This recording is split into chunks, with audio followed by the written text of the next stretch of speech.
رسول کریم صلی اللہ علیہ وآلہ وسلم نے ارشاد فرمایا، میں تمہیں ایسی عبادت نہ بتاؤں کہ جس کو کرنا بہت ہی آسان ہے اور بدن پر وہ بوجھل نہیں ہے، بدن پر وہ ہلکی ہے۔ عبادتوں میں مشقت تو اٹھانا پڑتی ہے۔ آپ نماز پڑھنا چاہیں گے تو آپ کو وضو کرنا پڑے گا، ٹھنڈے پانی سے چل کے مسجد جانا پڑے گا، رکوع و سجود ہوں گے۔ روزہ رکھنا ہے تو آپ کو دن بھر کی بھوک کاٹنی پڑے گی، زکوٰۃ دینی ہے، صدقہ کرنا ہے، خون پسینے کی کمائی سے پیسے جدا کرنے پڑیں گے، حج کرنا ہے تو بہت زیادہ مشقت اٹھانی پڑے گی۔ جتنے بھی اعمال ہیں خیر کے، اچھائی کے، ان میں بہت زیادہ مشقت اٹھانا پڑتی ہے۔ یہ طالب علم یہاں پڑھ رہے ہیں، 8 سال کا چلہ کاٹ رہے ہیں، معلمین پڑھا رہے ہیں، صبح تہجد سے اٹھتے ہیں اور شام تک ایک وظیفے میں لگے ہیں، علماء ہیں کام کر رہے ہیں، بہت سارے لوگ، کتنے مشقت والے کام ہیں، تب اللہ کی رضا جا کے نصیب ہوتی ہے۔ لیکن میرے حضور نے فرمایا تمہیں ایک ایسا عمل نہ بتا دوں جس میں بدن بھی نہیں تھکتا اور ہے بھی بڑا آسان؟ اللہ اکبر! فرمایا وہ عمل کون سا ہے؟ الصمت و حسن الخلق، خاموشی اور اچھے اخلاق۔ زیادہ بولنے سے بہتر ہے خاموش رہو، خاموشی میں نجات بھی ہے، ثواب بھی ہے۔ زیادہ بولنے والا جھوٹ بھی بول لیتا ہے، زیادہ بولنے والا گالی گلوچ اور سب و شتم پر بھی اتر آتا ہے، زیادہ بولنے والا کسی کی پگڑی بھی اچھال دیتا ہے، زیادہ بولنے والا غیبت بھی کر لیتا ہے، زیادہ بولنے والا ایسا مزاح کر لیتا ہے جس سے کسی کو تکلیف پہنچے۔ زیادہ بولنے والے سے بہت ساری غلطیاں ہو جاتی ہیں، جو تھوڑا بولے اس سے غلطیاں کم ہوتی ہیں، چونکہ انسان کے زیادہ گناہ جو ہے وہ اس کی زبان کی وجہ سے ہوتے ہیں۔ ایک روایت میں آتا ہے جب صبح ہوتی ہے سارے اعضائے بدنیاں زبان کے آگے ہاتھ جوڑتے ہیں، بی بی تو چپ رہنا، چونکہ بولتی تو ہے اور مصیبت سارے اعضائے بدنیاں کو سہنا پڑتی ہے۔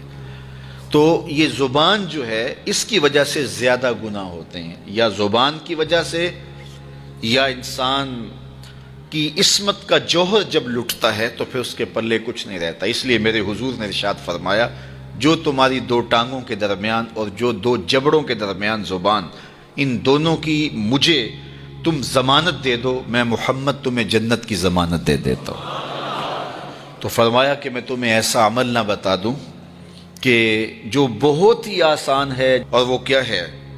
الصمت، خاموشی، وحسن الخلق، اور دوسری بات اچھے اخلاق، رویوں کی خوبصورتی۔ کسی سے ملو تو ہنس کے ملو، کسی سے بات کرو تو لہجے میں نرمی ہو، کسی کی عزت آبرو کا خیال رکھو، بڑے کا احترام کرو، چھوٹے پر شفقت کرو، مخلوق خدا پر رحم کرو، اللہ کی مخلوق پر شفقت سے پیش آؤ، رسول کریم کی امت پر رحم کرو۔ تو یہ ایسا عمل ہے جس پر کوئی مل بھی نہیں لگتا، قیمت بھی نہیں لگتی، بدن بھی نہیں تھکتا، لیکن نامہ اعمال نیکیوں سے بھر جاتا ہے۔ قیامت کے دن نامہ اعمال پر سب سے وزنی جو عمل ہوگا وہ حسن خلق ہوگا۔ حضور نے فرمایا کہ بیہودگی اور فحش کلام کرنا، یہ سب کچھ جو ہے، تو فرمایا یہ اسلام میں سے نہیں ہے، اور بہترین اسلام وہ ہے جس میں خلق اچھے ہوں۔ حضور نے ارشاد فرمایا کہ جو حسن خلق ہے یہ گناہوں کو اس طرح مٹا دیتا ہے جس طرح جو مصفہ پانی ہوتا ہے، اچھا پانی ہوتا ہے، وہ بدن سے میل کچیل اتار دیتا ہے، اور جو برے اخلاق ہیں وہ عمل کو اس طرح فاسد اور ضائع کر دیتے ہیں جس طرح شہد کے اندر سرکہ ڈال دیا جائے تو شہد صحیح نہیں رہتا۔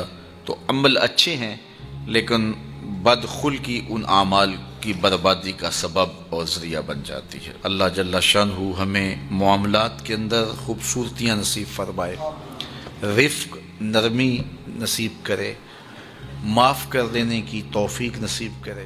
رزق کمانے کے جو مقاصد ہیں وہ بہت سارے ہو سکتے ہیں، لیکن شریعت میں کاروبار کرنے کے، رزق روزی کمانے کے بنیادی مقاصد 3 ہیں۔ پہلا مقصد اپنے آپ کو سوال سے بچانا. دوسرا مقصد اپنے آپ کو حرام سے بچانا. تیسرا مقصد اپنی اولاد کی کفالت کرنا. یہ بنیادی مقاصد ہیں جن کے لیے رزق کمانا، روزی کمانا ہمارے اوپر لازم ہو جاتا ہے. اور اگر آپ کاروبار کو وسعت دے رہے ہیں، ضرورت سے زیادہ کما رہے ہیں، تو اس کے لیے ایک چوتھی نیت آپ کو ساتھ کرنی ہوگی، اور وہ یہ کہ معاشرے کے کمزور لوگ، رشتہ داروں میں غریب لوگ، میرے ہمسائیگی کے اندر جو غریب لوگ ہیں، یتیما ہیں، مساکین ہیں، معاشرے کے وہ لوگ جو اپاہج ہیں، معذور ہیں، کمانے کی صلاحیت نہیں رکھتے، میں زیادہ مال کما کے ان کی کفالت بھی کر سکوں. ان چار مقاصد کو ذہن میں رکھ کر کے جو رزق کمایا جائے گا وہ دنیا نہیں ہوگی، عین دین ہوگا. لیکن اگر ان چار مقاصد کے علاوہ رزق کمانے کا کوئی پانچواں مقصد بھی شامل ہو گیا تو وہ ان چار مقاصد کو بھی دنیا بنا دے گا.